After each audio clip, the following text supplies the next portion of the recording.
இந்த மூவியோட first part கீழே டேக் பண்ணியிருக்கேன், மறக்காமல் செக் பண்ணி பாருங்கள்.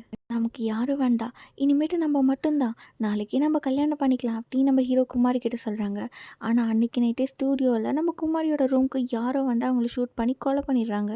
அந்த க்ரைம் சீனுக்கு வந்த போலீஸ் இந்த ஷூட்டிங் ஸ்பாட்டை விட்டு யாரும் போகக்கூடாது, இங்கேயே தான் கேஸை நடத்த போகிறேன் அப்படின்னு சொல்லி எல்லாத்தையுமே அங்கேயே லாக் பண்ணி வச்சிடுறாங்க. மாதிரி இறந்த உடனே ஃபர்ஸ்ட் அவங்களோட ரூமில் டேரக்டர் தான் இருந்திருப்பாங்க.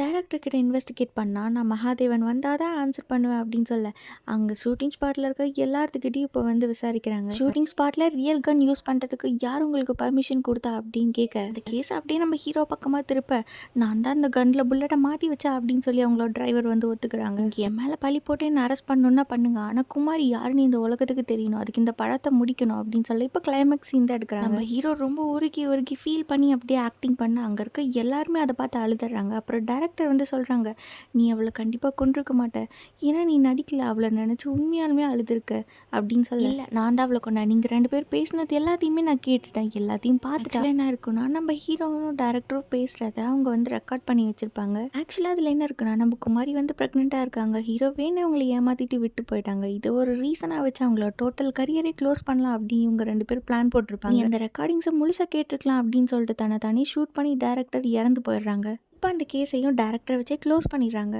அப்புறமா நம்ம ஹீரோ மறுபடியும் அந்த ரெக்கார்டிங்ஸை போட்டு பார்க்குறாங்க. அதில் குமார் என்ன சொல்லியிருப்பாங்கன்னா, இந்த மாதிரிலாம் சொன்னால் தான் உங்களுக்கு சந்தோஷம் கிடைக்கும்னா நான் சொல்கிறேன், ஆனால் எப்போவுமே நான் அவருக்கு துரோகம் பண்ண மாட்டேன், நான் அவரை முழுசாக நம்புகிறேன் அப்படின்னு சொல்லியிருப்பாங்க. இதை கேட்டதும் நம்ம ஹீரோ ரொம்ப மனசு உடஞ்சு போயிடறாங்க. இவ்வளோ நம்பின ஒரு பொண்ணு இப்படி அநியாயமாக கொண்டுட்டோமே அப்படின்னு சொல்லி. அதுக்கப்புறம் நம்ம குமாரியோட படமும் ரிலீஸ் ஆகி நல்லபடியாக ஓடுது.